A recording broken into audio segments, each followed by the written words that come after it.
She forgave her mother's killer. She even gave him a second chance at life. But years later, inside the very same house where her mother was murdered, he struck again. And this time, his victim was her. In this story, we'll uncover one of the most shocking cases of betrayal you'll ever hear. A daughter's extraordinary act of forgiveness, a killer's release from prison, and a chilling repeat murder that left an entire community stunned. We'll dig into the investigation, the unanswered questions, and the haunting lessons this case leaves behind.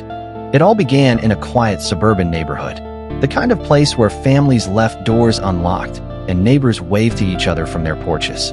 Inside a modest 2-story home lived Rebecca Dawson, a kind, soft-spoken woman in her late 20s. Her life had already been defined by tragedy. Years earlier, in that very same house, her mother, Linda, had been brutally murdered. The killer? A man named Daniel Myers. Someone Linda had trusted. Daniel was arrested, tried, and sentenced to prison. Most families would have wanted nothing to do with him. But Rebecca was different. Instead of bitterness, she chose forgiveness. She wrote Daniel letters in prison. She visited him. She told friends and family she believed in redemption, that even killers deserved a second chance. Her words shocked those around her. But Rebecca was steadfast. And when Daniel was finally released after serving nearly 15 years, she did something unthinkable. She hired him. Not just anywhere, but at her own home. The same house where he had murdered her mother. Neighbors whispered about it. Friends warned her.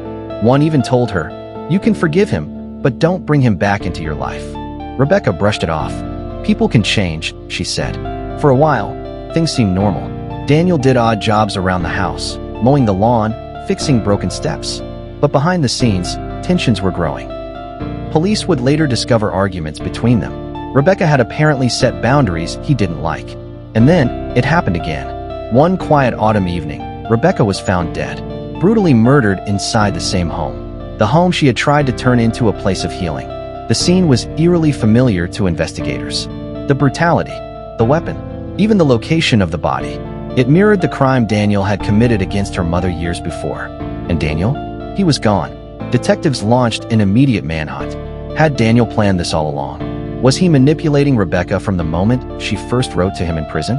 Or was this a sudden eruption of rage, the violent instinct of a man who never truly changed? Psychologists debated it. Some said Rebecca's compassion blinded her to danger. Others argued Daniel had never been rehabilitated. The community was torn between heartbreak and anger. Many blamed Daniel. But some quietly blamed Rebecca for letting him back into her life. After 48 hours on the run, Daniel was caught. He was found hiding in an abandoned shed less than 10 miles from the house. In custody, he showed little remorse. Police said he seemed almost indifferent, as if killing Rebecca had been inevitable. The case moved quickly. Prosecutors painted a devastating picture. A woman who offered kindness, forgiveness, and opportunity, only to be betrayed in the cruelest way imaginable. The trial was gut-wrenching. Family members sobbed as prosecutors described the murder. The most haunting moment came when the judge read aloud. Rebecca Dawson extended grace to the man who destroyed her family. He repaid that grace with blood. Daniel Myers was sentenced to life in prison without parole. This time, he would never walk free again. Today, that house still stands.